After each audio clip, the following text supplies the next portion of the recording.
Hello, everyone, and welcome to the PLAR podcast, where we explore all facets of prior learning assessment and recognition. I'm your host, Natalie DeVoe. And I'm your co-host, Andrew Skapenko, and we are honored to introduce our guest for this episode. Our guest is Naomi Narcisse, who is a manager of Indigenous Education and Affairs at Capilano University. Naomi is passionate about student success, from recruitment to career guidance, and is a strong advocate in decolonizing curriculum and incorporating traditional ways of knowing in her current administrative role at Capilano University. She is a proud Nicola Valley Institute of Technology, NVIT, Simon Fraser University, SFU, and University of British Columbia, UBC Alumni. Naomi has over 9 years of experience working with Indigenous higher education learners and is currently working on her PhD at UBC within the Faculty of Education. Naomi completed her Master of Education in Educational Administration and Leadership at UBC and NVIT in 2021. A Bachelor of Arts degree at Simon Fraser University and an Associate Arts degree at NVIT. She is actively learning Shtatiam language from her language authorities accredited through NVIT, which is BC's sole Indigenous Public Post Secondary school. As a lifelong learner, protecting and sharing traditional knowledges, Naomi is always eager to support students and teams. Naomi's traditional Shtatiam name is Skel-Aus, and this means leader education. While experiencing firsthand the barriers Indigenous learners face in higher education, she is a leader in sharing transition paths and backing academic success in post-secondary. Naomi, thank you so much for speaking with us today and welcome to this episode. To start our conversation, could you tell us how did you get into PLAR and how did it develop your connection with Indigenous PLAR? Oh, goodness. Great question. Thank you so much. And thank you so much for that great introduction. Really appreciate it, you both. How did I get into PLAR? Goodness, I think it was accidentally, honestly. I was sent a meeting invite to attend one of our BC plan meetings, and the first meeting just went really well. Initially, I did not really know a whole lot about PLAR and BC plan, but this is something that just continued to come upon my path. I think, how did I develop my connection with Indigenous PLAR? By, I guess, building relationships. I think that's really important to me. Building relationships is really important. So if it comes upon my path and my journey, that's something that I think it's really important to Indigenous education and Indigenous learners. I strongly believe that everything happens for a reason. And many of my experience comes from being in the right place in the right time. I'm a huge believer in that. It's something that my grandmother taught me and my parents really instilled in me as well. Myself, I'm a huge advocate for pathways and accessible, relevant education for Indigenous folks. And my experience in student support, Indigenous student support, has been 9 years and counting. In my experience, folks just want opportunities in ways to efficiently complete their degrees. Many Indigenous learners in this current time, they're the first ones in their families to attend post-secondary school. That goes for myself as well. A lot of my experience comes from my own lived experiences and my own journey. I'm the first one in my family to pursue a master's and now a PhD. And that's something that's really, really exciting for me and for my family and, not only just for my family, but for my community. The folks that I've met along the way in this field of student support, a lot of learners, they're the first ones to pursue higher education. So finding these, I call them loopholes, because they are loopholes. They're efficient loopholes to get through education. And that's what PLAR has done for a lot of our people. So it's really cool to find this neat loophole in PLAR and, in this BC plan journey. That's great. Thank you. Naomi, what are some of the Indigenous PLAR projects that you've either been a part of or are more generally aware of? Can you describe some projects and their impacts? When I share a lot of my experiences from Nicola Valley Institute of Technology. I was part of the Language of the People Council, and it was this small group of language authorities, people from different nations. It was initially a really small group, and then it just continued to grow. We gathered at the NVIT campus in Merritt. It was just being a part of this amazing circle of language authorities, the people that hold the fluent language. They hold the language and know how to speak it in its proper form. So it's really significant to sit in a circle with these folks. There was this really significant time where this is their story. But I was so proud of them when they did this, because the VP of Academic supported the Niduitan group and the language authorities there in PLARing in their language. And to see a full group of language authorities, PLARing their way through that accreditation process, it's so amazing. Like lifting up the Indigenous languages and accrediting it, that it's just so amazing. Because like when we're thinking of our Indigenous languages, 50% of Canada's Indigenous languages are hosted right here in British Columbia. 50%. That's a huge, significant number. And for a lot of those languages being at risk of being lost, we're at a risk time right now where our language speakers, our language authorities they're passing on. And that's really terrifying. And for these opportunities to have our language authorities to cross graduation stages. I don't know if anybody saw that one post of when UBCO had that huge group of in Silkston language speakers crossing the stage, and there was one graduate. She was like hooting and hollering and dancing and singing across the stage. It was, oh my God, I cried when I saw that. Is just so beautiful. And to see like all of these amazing language speakers like crossing these graduation stages. And like I said, some of them a lot of them are the first in their families to pursue a higher education degree. And that's something that's really, really a big deal when it comes to PLARing and to finding those pathways to pursue higher education and to get there in an efficient and a quicker way, which is really great. And for something that is so essential and so important to a person to be recognized for that skill, so important to the whole community. Definitely. We all hold in our communities, in our Indigenous communities, we all hold different leadership roles. We have hunters, we have fishers, we have people that do the harvesting, the people that get the medicines, and some that are really strong language speakers. And that's what we call our language authorities, the ones that are really strong in our language. And for us to support those language leaders, I think that's really, really, really special. What are the language authorities or the communities that NVIT had on the Language of the People Council? Wondering about how big the project was. It's honestly, it was a grassroots kind of movement. It takes like the champions within the schools to run these committees.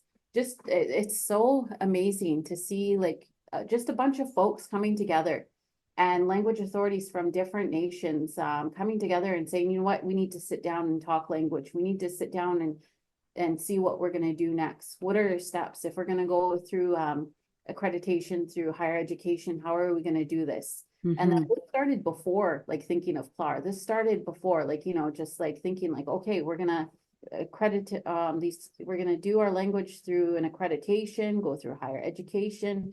And NVIT was of course like a great route to go. We have some like champions such as Mandy Jimmy. She's a language leader and I believe a language authority as well. She's one of my mentors and she's one of the NVIT leaders and matriarchs. She's just so strong and I just adore her so much.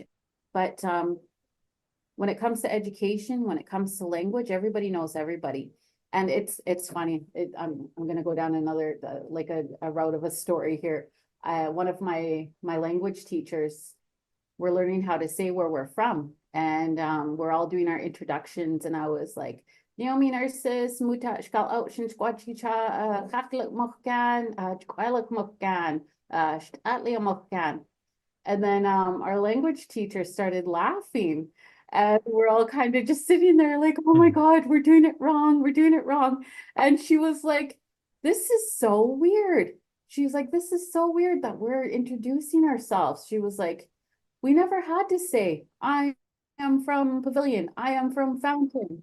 I am from Atlium. She said, people would just know. People Right.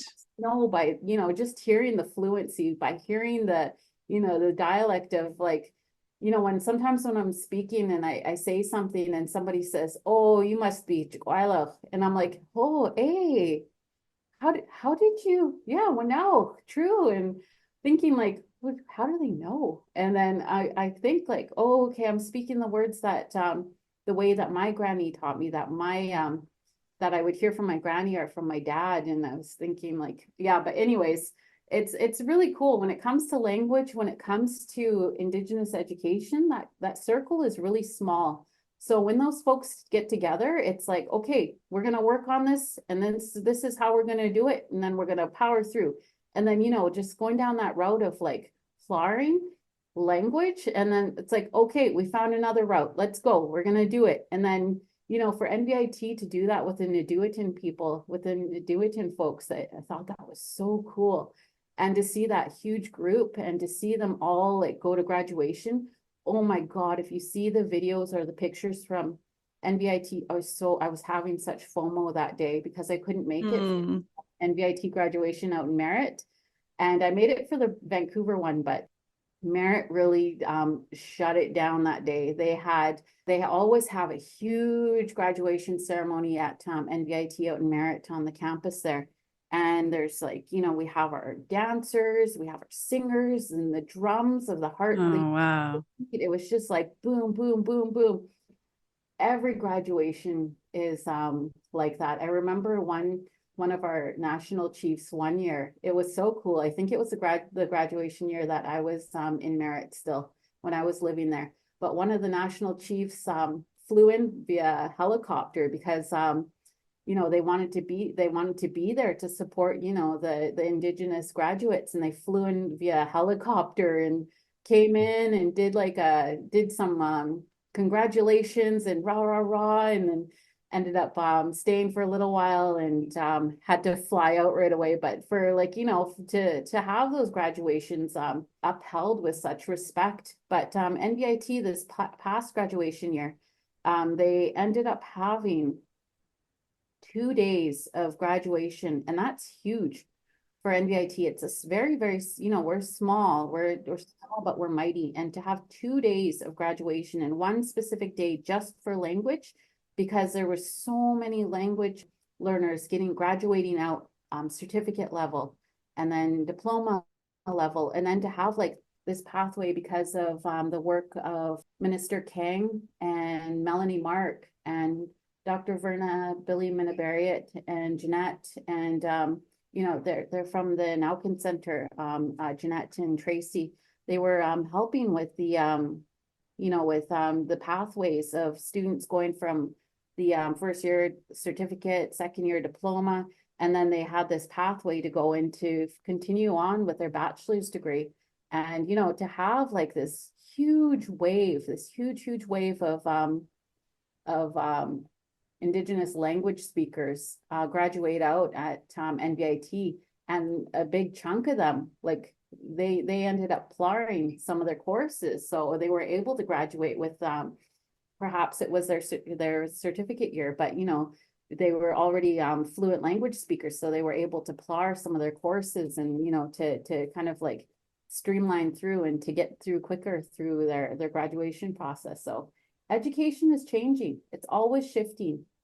We have to keep up with the times here. And, we have to keep up with those trends. We need to meet the needs of our Indigenous learners. And I think that's really great that we're keeping up with these folks. You were talking about different leadership skills. Like everybody has a different leadership skill in the community, right? Mm-hmm. Do you see any that aren't currently being recognized by PLAR that maybe would be a good candidate for that? Oh, goodness. Okay.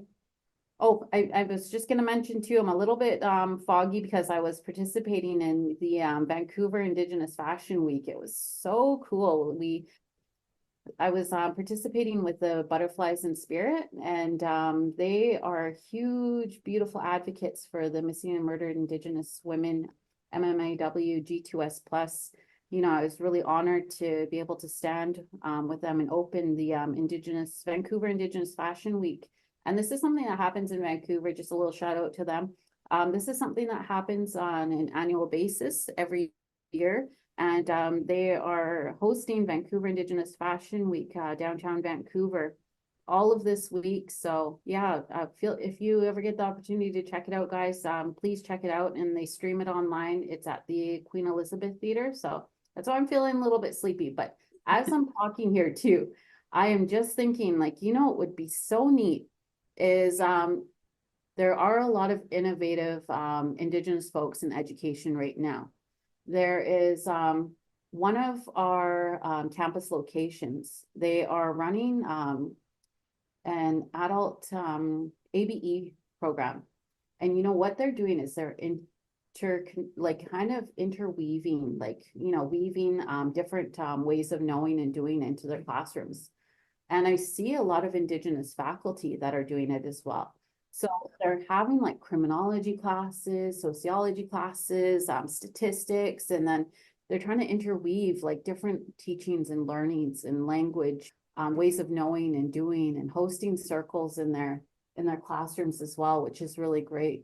And one thing that I'm thinking of right now is we have a canoe here at Capilano University. And our canoe is named Squitchice. And there's a beautiful story that comes behind Squitchice as well. Ray Natero, he is our canoe carver here and our language holder and language sharer. And he really helps us here at Capilano University. We have Squitchice, which is our canoe, and we're building a canoe family here. I know there was some footage that was filmed, and like students kind of like hung out and helped with some of the carving and whatnot. And I noticed that that's happening more often at some of our schools, where the students and where the faculty and where the staff kind of come together. And there's projects such as that are being done on the university grounds. And Squitchice was carved here by Cesium, who is Ray Natero, and by his brother Victor Harry, I believe. And they carved this this canoe. Squitchice was a 600 to 800-year-old tree, and Cesium, Ray Natero, said that he doesn't go in with the intention of knowing what he's going to carve. So when he was in that tree, he follows the guidance that the tree gives him. And that's kind of like that story of like everybody has a unique role, a leadership role in their community. And that tree, that 600 to 800-year-old tree, it had a purpose. When it was growing, and when it was even right after it was harvested, that tree had a purpose of becoming a canoe, which is Squitchice. And Ray said that he was following following the guidance of what he was kind of like almost like told what to do as he was carving, and it became Squitchice. It became a canoe. That tree was meant to be a canoe. So I mean, like stuff like that, like when we talk about reconciliation, it's really about that action. One of my favorite elders, Chief Gibby Jacob from Skokomish Okumuke, he always talks about that, and you know, that reconciliation means the action part. He calls it reconciliation.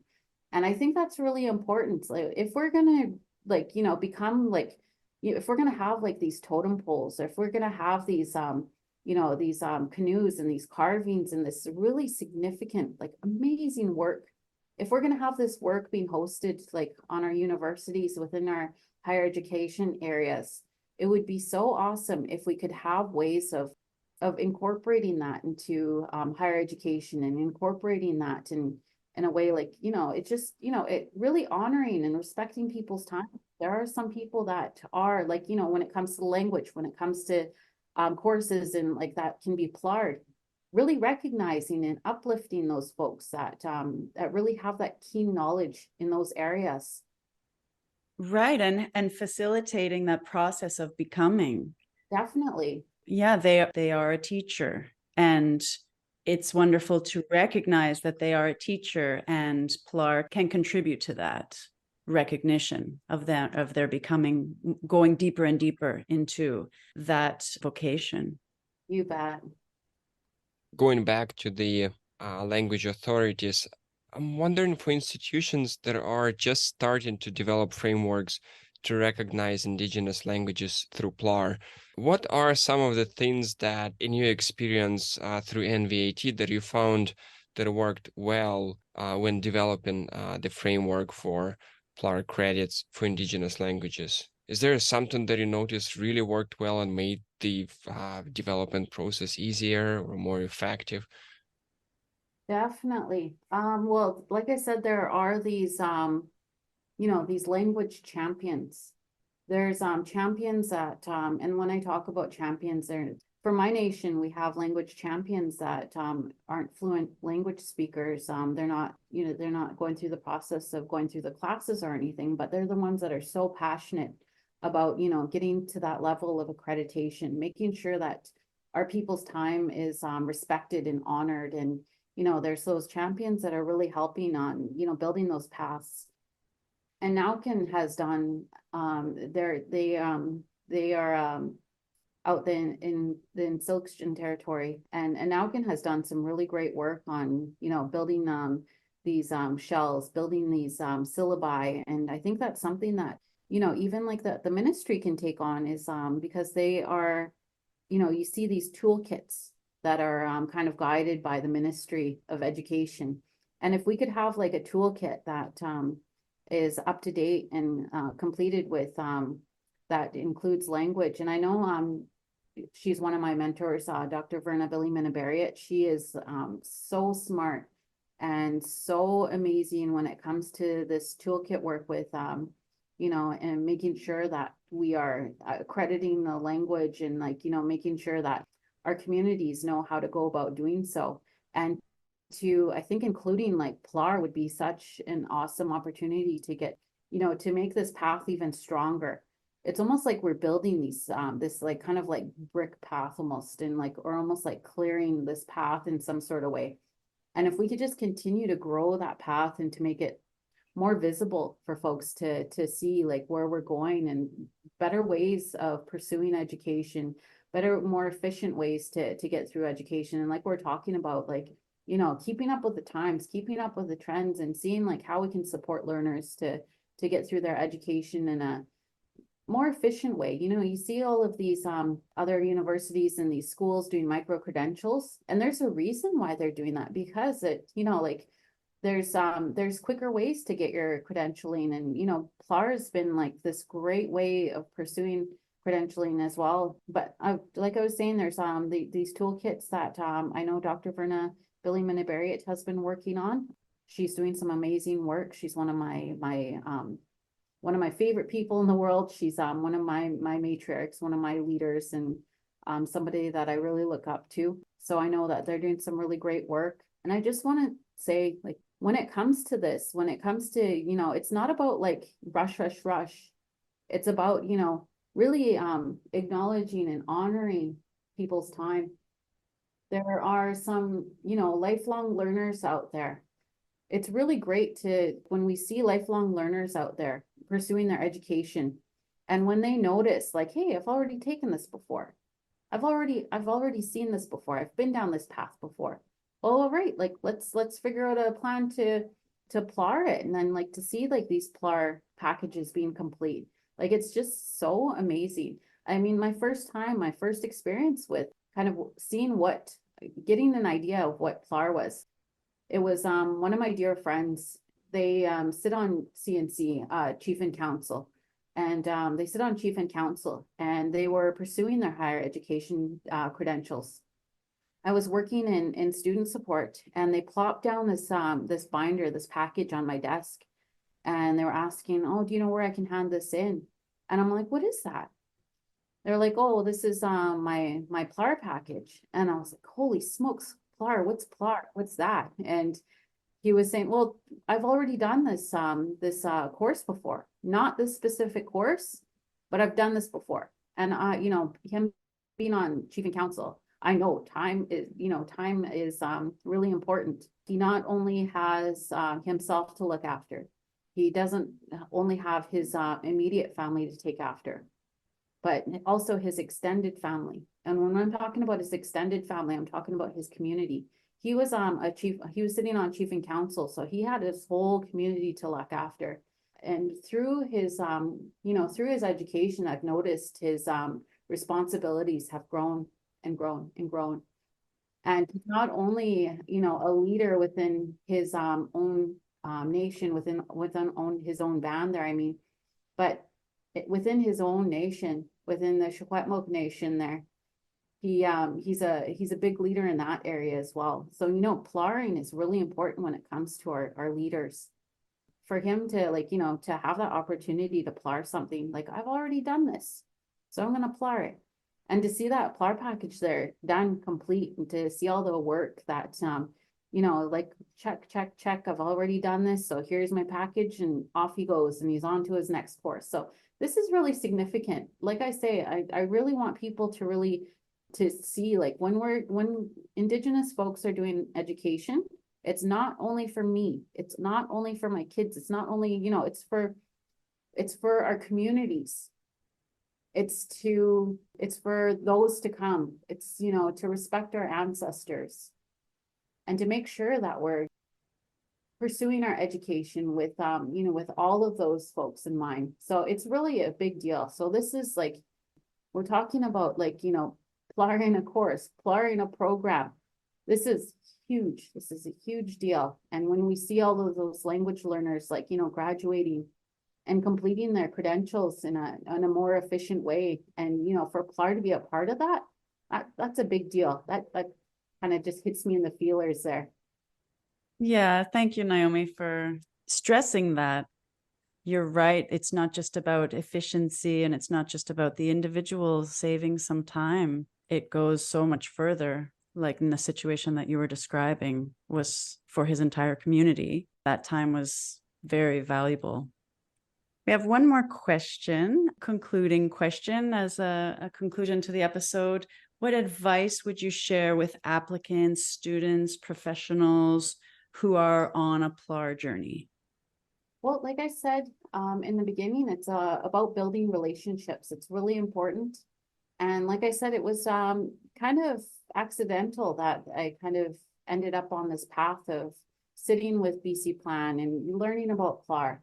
And advice, I say just join the circle. If you're not too sure on what PLAR is or what it's about, just join the circle, ask questions. And that's something that my family has really instilled in me as well, is no question is a bad question. It's not, it's how are we going to learn unless we ask these questions and, get those answers. This route is really, really beneficial to our communities. It's been really great for language and various programs and degree pathways. And I'm just really big advocate for PLAR now. And I think we're doing some really great work here. All right. Thank you, Naomi. This brings us to the end of the episode. I want to say again how much we appreciate your time and the fact that you come here and you share your knowledge with us. I hope we'll have a chance to speak again. Thank you so much, Coach Timko. Thank you, Naomi.